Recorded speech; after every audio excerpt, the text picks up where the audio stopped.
योग का अभ्यास करते हुए मेरे समस्त रूप को निसंदेह जान जाएगा। अब मैं तुम्हें उस ज्ञान को उसकी व्यवहारिकता सहित विस्तार पूर्वक बताऊंगा, जिसको जानकर इस जगत में फिर और कुछ भी जानने योग्य शेष नहीं रहेगा। हजारों मनुष्यों में कोई एक मनुष्य वास्तविक सिद्धि के लिए प्रयत्न करता है, और उन प्रयत्न करने वाले सिद्ध पुरुषों में कोई एक ही पुरुष मुझे तत्व से जानता है। पृथ्वी, जल, अग्नि, वायु और आकाश तथा मन, बुद्धि और अहंकार, यह 8 प्रकार से विभक्त हुई मेरी प्रकृति है। हे महाबाहो, इस जड़ युक्त प्रकृति से उत्तम मेरी जीव रूपी चेतन प्रकृति को जान, जिसके द्वारा यह जगत धारण किया जाता है। जड़ और चेतन, इन दोनों प्रकृतियों के संयोग से ही समस्त प्राणी उत्पन्न होते हैं, ऐसा तुम समझो। मैं ही संपूर्ण जगत की उत्पत्ति और प्रलय का मूल हेतु हूं। हे धनंजय, इस जगत में मुझसे श्रेष्ठ कुछ भी नहीं है। सभी कुछ एक सूत्र में मणियों के समान मुझ में ही पिरोया हुआ है। हे कौन्तेय, मैं जलों में रस हूं, चंद्रमा और सूर्य में प्रकाश हूं, तथा संपूर्ण वेदों में ओम हूं। आकाश में शब्द और मनुष्य में पुरुषार्थ हूं।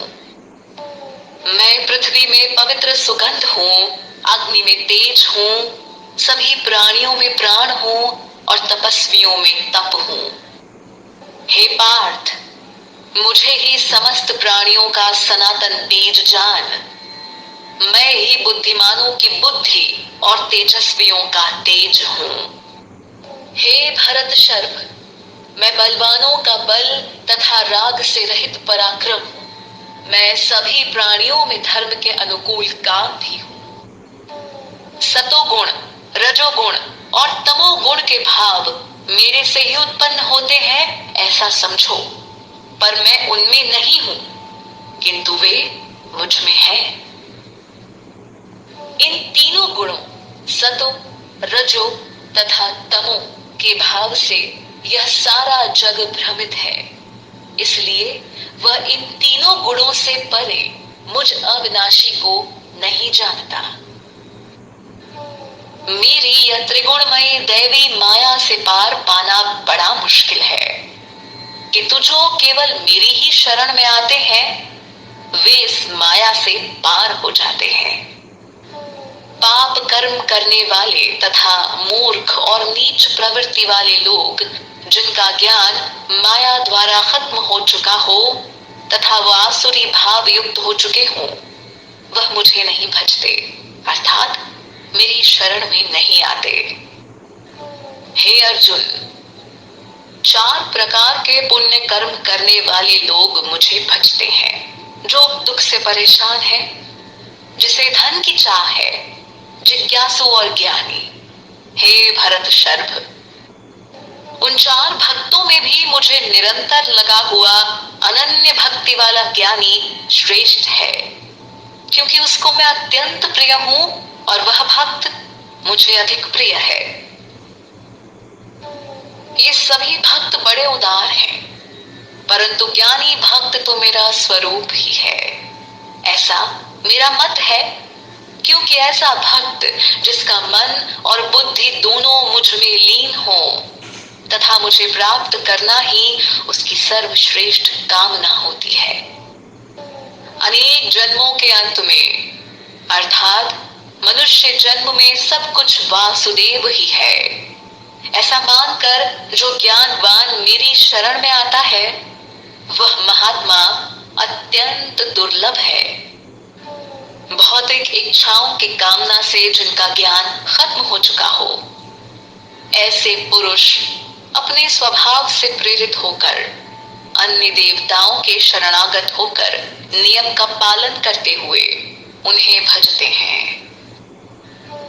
सकाम भक्त श्रद्धा पूर्वक जिस जिस देवता का पूजन करना चाहता है, उस देवता के प्रति मैं उसकी श्रद्धा को स्थिर कर देता हूं। वह भक्त श्रद्धा से युक्त होकर उस देवता की पूजा करता है तथा मेरे द्वारा ही विधान किए हुए अपनी इच्छित कामनाओं को निसंदेह प्राप्त करता है। अतः उन अल्प बुद्धि वाले मनुष्यों को सीमित फल ही मिलता है। देवताओं का पूजन करने वाले देवताओं को प्राप्त होते हैं, किंतु मेरे भक्त मुझे ही प्राप्त होते हैं। बुद्धिहीन मनुष्य मेरे सर्वोत्तम अविनाशी परम भाव को न जानते हुए अव्यक्त रूप से मुझ परमात्मा को मनुष्य की तरह ही शरीर धारण करने वाला मानते हैं। मैं अपनी योग माया से आवृत्त सबके सामने प्रत्यक्ष रूप में प्रकट नहीं होता हूं।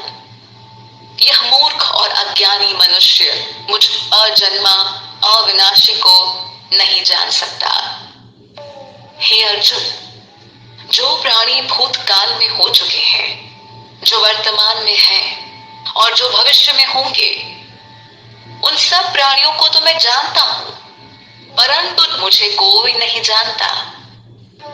हे भारत, इच्छा और द्वेष से उत्पन्न होने वाले मानसिक द्वंद के मोह से मोहित होकर समस्त प्राणी मूर्खता को प्राप्त हो रहे हैं। हे परंतप, परंतु जिन पुण्य कर्मी पुरुषों के पाप नष्ट हो गए हैं, वे मानसिक द्वंद के मोह से मुक्त होकर निष्ठा पूर्वक मुझे ही भजते हैं। जो मेरे शरणागत होकर बुढ़ापा और मरण से मुक्ति पाने के लिए प्रयत्न करते हैं, वे उस ब्रह्म को, अध्यात्म को और संपूर्ण कर्म को जान जाते हैं। जो मनुष्य अधिभूत, अधिदैव तथा अधियज्ञ के सहित मुझ परमेश्वर को जानते हैं, वे युक्त चित्त वाले पुरुष अंत काल में मुझे ही प्राप्त होते हैं। ओम तत्सदिति श्रीमद्भगवद्गीतासूपनिषत्सु ब्रह्म विद्यायां योगशास्त्रे श्रीकृष्णार्जुन संवादे ज्ञान विज्ञान योगो नाम 7मोऽध्यायः।